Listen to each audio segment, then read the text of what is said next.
لله نقيم حياة لحاضرنا وآتينا بنو حواء معا شركاء على قيم نبينا.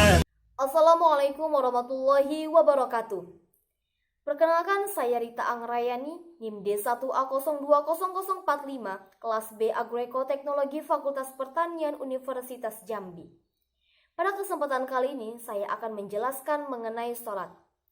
Sholat menurut bahasa berarti doa, sedangkan menurut syara, sholat berarti menghadapkan jiwa dan raga kepada Allah Subhanahu wa Ta'ala, karena takwa hambanya kepada Tuhannya, mengagungkan kebesarannya dengan khusyuk dan ikhlas dalam bentuk perkataan dan perbuatan, yang dimana dimulai dari takbir dan diakhiri dengan salam berdasarkan syarat dan cara-cara yang telah ditentukan. Sebagaimana Allah Subhanahu wa Ta'ala berfirman di dalam Al-Quran surah Al-Baqarah ayat 43. A'udzu billahi minasyaitonir rajim. Bismillahirrahmanirrahim. Wa aqimus salata wa atuz zakata warka'u ma'ar raki'in. Dan dirikanlah salat, tunaikanlah zakat, dan rukulah bersama orang-orang yang ruku. Mengapa kata as-shalah lebih didahulukan dibandingkan kata az-zakah?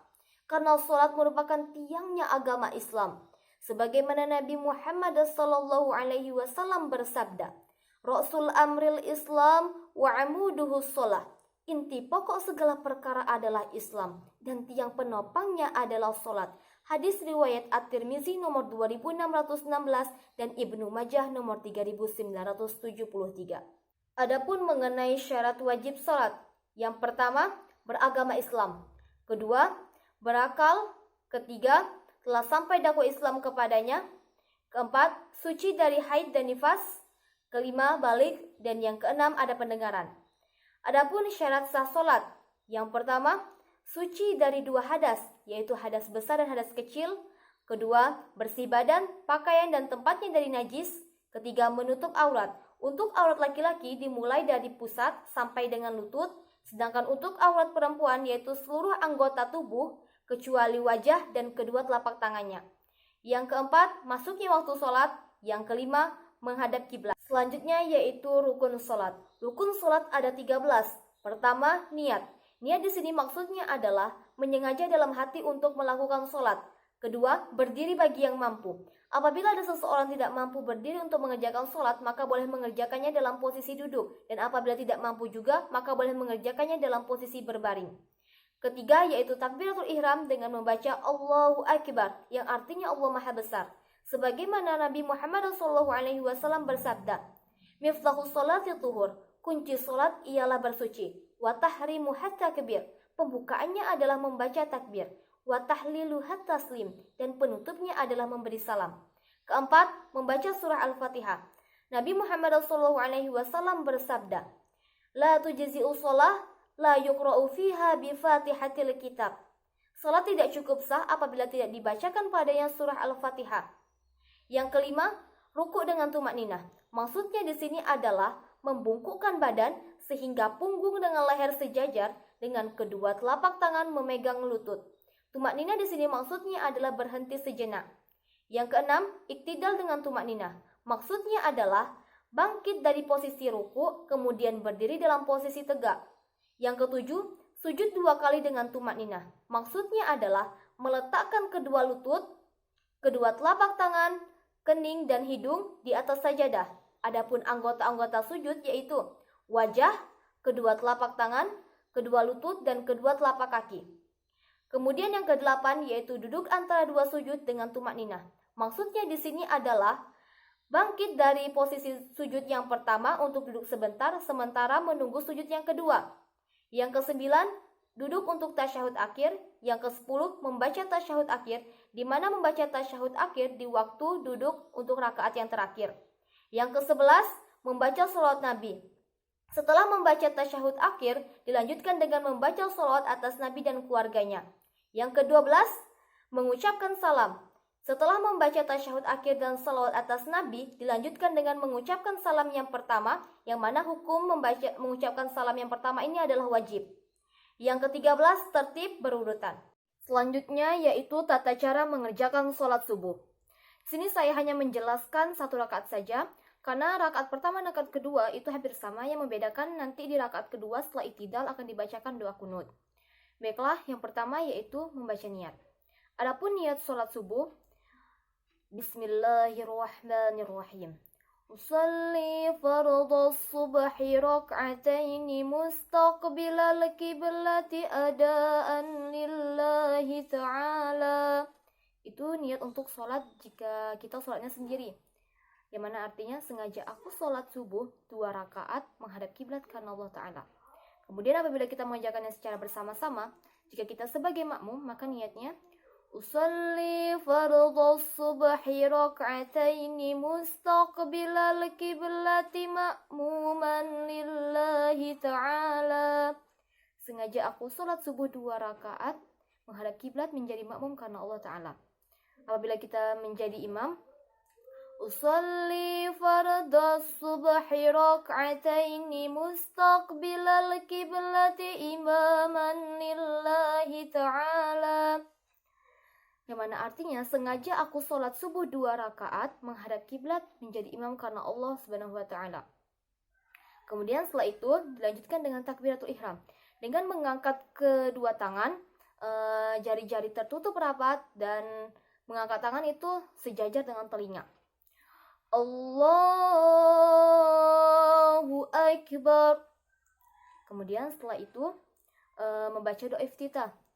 Allahu Akbar kabira walhamdulillahi katsira wa subhanallahi bukratan wa asila. Inni wajjahtu wajhiya lilladzi fatara as-samawati wal ard hanifan muslima wa ma ana minal musyrikin. Inna salati wa nusuki wa mahyaya wa mamati lillahi rabbil alamin. La syarika lahu wa bidzalika umirtu wa ana minal muslimin. Setelah itu dilanjutkan dengan membaca surah Al-Fatihah. Bismillahirrahmanirrahim. Alhamdulillahi rabbil alamin. Ar-Rahmanir-Rahim. Maliki yaumiddin. Iyyaka na'budu wa iyyaka nasta'in. Ihdinas siratal mustaqim. Siratal ladzina an'amta 'alaihim ghairil maghdubi 'alaihim waladdallin. Amin. Kemudian dilanjutkan dengan membaca surah pendek. Sini saya mengambil surah Al-Balad. Bismillahirrahmanirrahim. La uqsimu bihadzal balad wa anta hillum bihadzal balad wa walidin wa ma walad. Laqad khalaqnal insana fi kabad. Ayahsabu an lan yaqdir alayhi ahad. Yaqulu ahlaktu malan lubada. Ayahsabu an lam yarahu ahad. Alam naj'al lahu 'aynayn wa lisanan wa shafatain wa hadainahu najdain. Falaqtahamal 'aqabah wa ma adraka mal 'aqabah.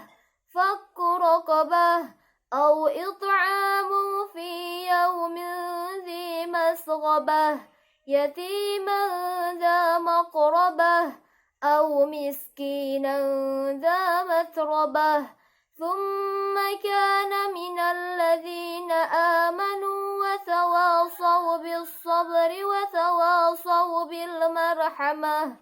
Ulaika ashabul maimanah walladzina kafaru biayatina hum ashabul mash'amah. alaihim narum muqsadah. Kemudian takbir untuk ruku. Allahu Akbar. Nah, pada saat ruku sambil membaca tasbih sebanyak 3 kali. Subhana rabbiyal azim wa bihamdih. Subhana rabbiyal azim wa bihamdih. Subhana rabbiyal azim wa bihamdih. Setelah itu iktidal. Rabbana lakal hamdu mil'us samawati wa mil'ul ardi wa mil'u ma syi'ta min syai'in ba'du. Kemudian membaca doa kunut. Allahumma hdini fi man hadait wa afini fi man afait wa tawallani fi man tawallait wa barik li fima a'tait wa qini bi rahmatika syarra ma qadait fa innaka taqdi wa la yuqda 'alaik fa innahu la yadhillu man walait wa la ya'izzu man 'adait tabarakta rabbana wa ta'alait falakal hamdu 'ala ma qadait astaghfiruka wa atubu ilaik. Wa sallallahu ala sayyidina Muhammadin nabiyil ummi wa ala alihi wa sahbihi wa sallim. Kemudian takbir untuk sujud yang pertama. Allahu Akbar. Setelah itu membaca tasbih sebanyak 3 kali. Subhana rabbiyal a'la wa bihamdih. Subhana rabbiyal a'la wa bihamdih. Subhana rabbiyal a'la wa bihamdih. Setelah itu takbir untuk duduk antara 2 sujud. Allahu Akbar. Rabbighfirli warhamni wajburni warfa'ni warzuqni wahdini wa'afini wa'fu anni. Selanjutnya yaitu takbir untuk sujud yang kedua. Allahu Akbar. Subhana rabbiyal a'la wa bihamdih. Subhana rabbiyal a'la wa bihamdih. Subhana rabbiyal a'la wa bihamdih. Selanjutnya yaitu takbir untuk duduk tasyahud akhir. Allahu Akbar. Pada duduk tasyahud akhir, di mana posisi panggul berada di atas sajadah dan kaki kiri dimasukkan ke dalam kaki kanan, sedangkan kaki kanan dalam posisi tegak. Pada tasyahud akhir, sambil membaca bacaan tasyahud akhir. At-tahiyyatul mubarakatus salawatut tayyibatu lillah. Assalamu alayka ayyuhan nabiyyu wa rahmatullahi wa barakatuh. Assalamu alayna wa ala ibadillahis salihin. Ashhadu an la ilaha illallah wa ashhadu anna Muhammadar Rasulullah. Allahumma salli ala sayyidina Muhammad wa ala ali sayyidina Muhammad kama sallaita ala sayyidina Ibrahim wa ala ali sayyidina Ibrahim wa barik ala sayyidina Muhammad wa ala ali sayyidina Muhammad kama barakta ala sayyidina Ibrahim wa ala ali sayyidina Ibrahim fil alamina innaka hamidum majid. Setelah itu mengucapkan salam sambil menoleh ke kanan dan ke kiri. Assalamualaikum warahmatullah. Assalamualaikum warahmatullah. Selanjutnya yaitu hal-hal yang membatalkan sholat. Pertama, berhadas kecil maupun hadas besar. Sebagaimana Nabi Muhammad SAW pernah bersabda, La yaqbalullahu sholata ahadikum idza ahdatha hatta yatawadda'a. Allah tidak akan menerima sholat seseorang di antaramu jika ia berhadas sampai ia berwudu. Hadis riwayat Bukhari dan Muslim. Kedua, jika terkena najis yang tidak bisa dimaafkan, contohnya air kencing, kotoran hewan, darah, bangkai, dan lain sebagainya. Apabila kotoran hewan tersebut telah mengenai pakaian kita, tapi kotoran tersebut sudah mengering, maka cukup dengan dikibaskan saja, maka sholatnya tidak akan batal. Yang ketiga, berkata-kata dengan sengaja, selain dari bacaan sholat, walaupun hanya satu huruf saja yang mana mengandung suatu pengertian. Keempat, sengaja meninggalkan syarat dan rukun sholat tanpa uzur. Misalnya, terbukanya aurat dan membelakangi kiblat. Sebagaimana Nabi Muhammad SAW pernah bersabda kepada orang Badui yang tidak menyempurnakan sholatnya. Irji' fa sholli fa innaka lam tusolli. Kembalilah bersolat sebab engkau belum cukup sholatnya. Hadis riwayat Bukhari. Kelima, tertawa terbahak-bahak. Keenam, melakukan gerakan sebanyak 3 kali sampai berturut-turut. Ketujuh, mendahului imam sampai 2 rukun. Yang mana di sini maksudnya adalah apabila si makmum mendahului gerakan imam sampai 2 kali, maka sholatnya si makmum dikatakan batal. Yang kedelapan, mengubah niat. Apabila seseorang di tengah jalan sholatnya berniat untuk meninggalkan sholat, maka seketika sholatnya itu batal. Yang kesembilan, makan dan minum di saat sholat walaupun hanya sedikit saja. Yang ke-10, murtad atau keluar dari Islam. Demikianlah penjelasan dari saya, kurang dan lebihnya mohon dimaafkan. Wassalamualaikum warahmatullahi wabarakatuh.